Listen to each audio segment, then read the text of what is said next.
Good morning. Welcome once again to Sunday School with New Life Church of Orlando. We are located at 3311 North Powers Drive in Orlando, Florida. Bishop Derek W. Hutchins is our pastor. Today is Sunday, November the 28th, 2021, and our studies are coming from Christian Life Series, Union Gospel Press. I'm Ruthie Warren. My. We have been having some wonderful lessons that teach us, that give us insight on how to control our behavior and our attitudes. Today, our subject is water from the rock. If you will remember, key words in this quarter were murmuring, grumbling, and complaining. We also focused on the faithfulness of God, even when we are unfaithful. Grumbling, I want you to remember, grumbling glamorizes the past, exaggerates the present, and leaves no hope for the future. Now, we have seen Israel be chastised. We have seen Israel be pardoned. We have seen the faithfulness of God regarding Israel. And now we're going to focus on God's chosen leader, the mighty Moses himself. And so, water from the rock. Regardless to who we are, saints, we must be disciplined in the ways of God. And we must take God seriously. Take him at his word. Today, we have three outlines. Outline number 1, national sadness. Outline number 2, national crises. And outline number 3, personal disobedience. My heart is grieved with this lesson on today, but let me not interject me into this. Let's see what the word has to say. Numbers, we're coming from Numbers chapter 20, verses 1 through 13. And I want you to know that this is the end of this quarter. This is the last lesson, and we're going to listen to and hear about the great leader, Moses. And I want you to understand, grumbling people can frustrate the greatest of leaders, the most ordained leaders. So let's not be grumbling saints. Outline number 1, national sadness. Numbers 20, verse 1. Then came the children of Israel, even the whole congregation, into the desert of Zin in the first month, and the people abode in Kadesh, and Miriam died there and was buried there. Now, we know who Miriam is. We know that we're on the brink of the promised land. We're at Zin, and we're going to find that what's happening here has happened before. 40 years ago, Israel was at the brink. They were at Rephidim, and they again needed water. God told Moses at that time to strike the rock, and it would bring forth water for them. So now here we are again. After the 40 years of wandering, we're out of water. We're in the wilderness of Zin, and Israel is complaining. Okay, so let's go on. Miriam is dead. She dies, and she's buried here. Okay, even though now we know that Miriam is a songstress, she is a called of God, she is a prophetess, but she did disobey God, and therefore she was not a recipient to receive the blessings of the promised land. Let's look at a national crisis. This is not just one person, but Israel in total. Verse number 2, and there was no water for the congregation, and they gathered themselves together against Moses and Aaron again. Here we go again. And the people chode with Moses and spake, saying, would God that we had died when our brethren died before the Lord. Would God we had died when they died. No doubt they were reflecting on the revolt of Korah, or maybe some of the other incidents that brought death to their family members in Israel. Verse 4, and why have ye brought up the congregation of the Lord into this wilderness, that we and our cattle should die here? Still again, yet again, Israel is complaining. And wherefore have you made us to come up out of Egypt to bring us in unto this evil place? God told him a place flowing with milk and honey. It is no place of seed or of figs or of vines or of pomegranates, neither is there any water to drink. Well, you've been out of water before. Did not the Lord provide? Verse 6, you still complaining about the leeks and the garlic that was over in Egypt? I promised you a land that's flowing with milk and honey. Verse number 6, when Moses and Aaron heard this, and Moses and Aaron went from the presence of the assembly unto the door of the tabernacle of the congregation, and they fell upon their faces, and the glory of the Lord appeared unto them. One thing about Moses, he knew to run to the tabernacle because there he could talk to God face to face. And so he did in this instance as well. But I can imagine in his ear, he's saying once again, over and over again, this is a repeat. Verse number 7, when Moses got to the tabernacle, and the Lord spake unto Moses, saying, here's what he told him, take the rod and gather thou the assembly together, thou and Aaron thy brother, and speak ye unto the rock before their eyes, let them see you. And it shall give forth this water. And thou shalt bring forth to them water out of the rock. So thou shalt give the congregation and their beasts to drink. The directions of the Lord. Obedience should be in the hearts of all of us, from the greatest to the least. And Moses took the rod from before the Lord as he had commanded him. And so Moses did as the Lord had said. But let's see if he completes it. Here we go again, out of water. Remember the rock? These complaining people, when will they learn? I can imagine Moses in the natural. Perhaps they are remembering the many circumstances and the deaths that have occurred on their journey. But listen, God has been faithful, not reflecting on those consequences that might or that have come against Moses and Aaron. Here we are with an old accusation. This is old. Sometimes we get tired of repeat. Again, when will you ever learn? Okay, so Moses knew he ran to the tabernacle to get to hear from God, but yet he is in the flesh. Faith in God in face of adversity instead of complaining. That's what we should have, and they did not have that. Moses did as the Lord had said. He took the rod or the staff, which was symbolic of authority. You have the authority. You have my rod. Nothing else, Moses. Just do as I say. Gather the people, and he did. Speak to the rock before their eyes, and water will come forth. Let's continue to read. Personal disobedience. The great leader Moses, frustrated with the people that God had given him to lead. Verses 10 through 13. And Moses and Aaron gathered the congregation together before the rock. And he said unto them, this is Moses, hear now, ye rebels. Must we fetch you water out of the rock? Frustration, can you hear it? And Moses lifted up his hand, and with his rod he smote the rock twice. And the water came out abundantly, and the congregation drank, and their beasts also. Moses was frustrated.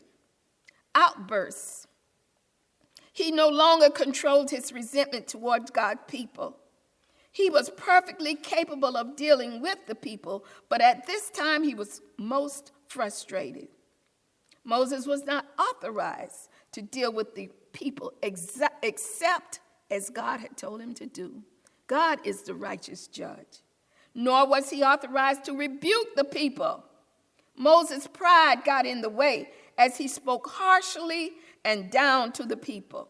He took matters into his own hand. Heavy consequences would be a result of disobedience. Yet God remained faithful to his word. He did bring the people into the promised land. Okay, let's read the conclusion. Outline number 3, 10 through 13. Let's take 12 and 13. And the Lord spake unto Moses and Aaron, because you believed me not to sanctify me in the eyes of the people, in the eyes of the children of Israel, therefore ye shall not bring this congregation into the land which I have given them. This is your punishment, Moses and Aaron. You will not go over.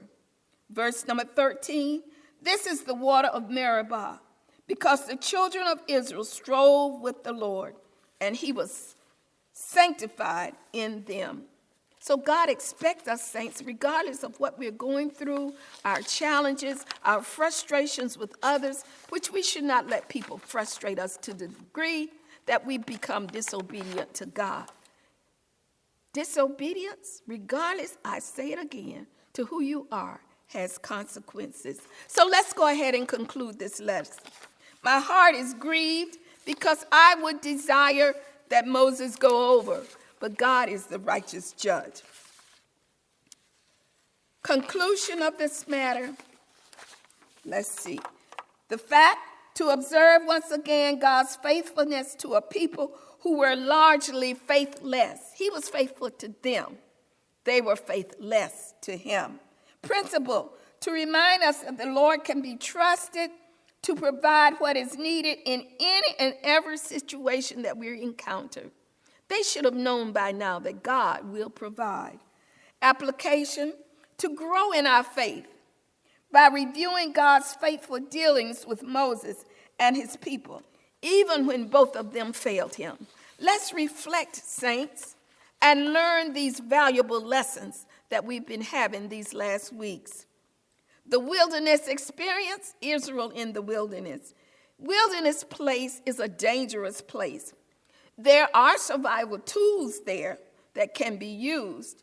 And some people even like the wilderness for hunting and fishing in today's time.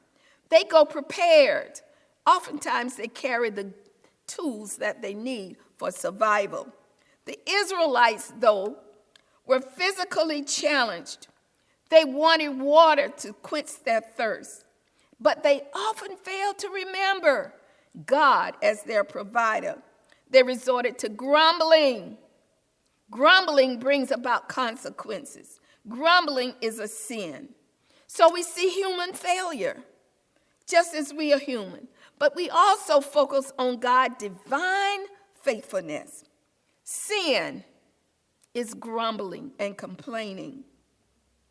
God held Moses to the standard that he held the other people to. Even though Moses was a great leader, he too had to be obedient to the will and the way of God. Israel's failure, people failure, we fail. Murmuring, grumbling, and complaining. Moses' failure, leadership sometimes fail. From frustration, disobedience, and attitude toward God and his people. But God has always proven himself faithful. He's our protection, he pardons us, and he is our provider. Provisions, he makes provisions for his people. As chosen leaders, we are expected. It is imperative that we serve God diligently with integrity, leaders, and dignity. Not half-heartedly, but all the way. Always, listen, always is an absolute. Always sanctifying God in the eyes of the people. We are to make God be large in the eyes of the people. Let's fail not to sanctify God. Zin, the wilderness of Zin, was not to be their dwelling place. That wasn't where Israel was to live. It was only a place that they had to go through. And I want you to remember that, saints. Where you are now may not be your promised land, but you must go through some places to reach the next stopping point until you reach your promised land, your destination. So you must go through. Have faith even in your temporary place. It won't last always. God will not abandon you there. He will provide for you there. Shelter, food, water, your necessary needs while you're in a place called there. Remember that. Wherever you are could possibly not be your complete dwelling place. Exercising faith in face of adversity. Exercise your faith. Exercise even great faith. Exercise overcoming faith instead of murmuring, grumbling, and complaining. Through all these years of wandering, Moses held fast to God, unwavering, up until this lesson. He did not sanctify God in the eyes of the people. He showed neither love nor faith. And guess what? It cost him a great price. Let us follow the Lord in faith and love, serving him and others every day.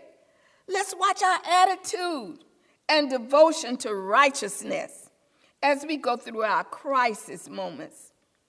In conclusion, this quarter we have learned much. The congregation Israel failed the Lord. The leadership failed the Lord. Moses and Aaron and Miriam failed the Lord. Through it all, the Lord remained faithful to his people and his promise to them. They did enter the promised land with Joshua. What an amazing God. To love us, to have mercy, patience, and grace, even in the midst of our unfaithfulness, our failing him. God even provided the greater promise. He promised God's people the promised Messiah, the greater. Saints, today it's not about Moses. It's not about Israel. The examples are for us. We must exemplify holiness, righteousness, and be aware of the faithfulness of God. Today it's about us, saints, our great leaders, us as a congregation of followers. What did we learn during this quarter? Will we repent? Will we do better?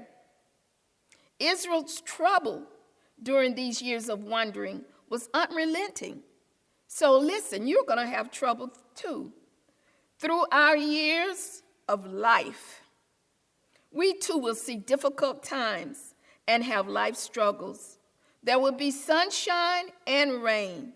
That's just the reality of life. But hold on. Joshua 1:6, be strong and of good courage. God is with us. Now listen, 2 Corinthians chapter 4, verses 8 and 9. We are troubled on every side, yet not distressed. We are perplexed, but not in despair. We are persecuted, but not forsaken. Cast down, but not destroyed. Why? Because I believe God. Through it all, I've learned to trust in Jesus. I've learned to trust in God. No turning back. I won't go back. God bless you. I'm going to see you next week, the Lord's will. We start a new quarter. We'll have insight into Jesus' mission on earth. We're going to talk about his preparation for birth and his preparation for death.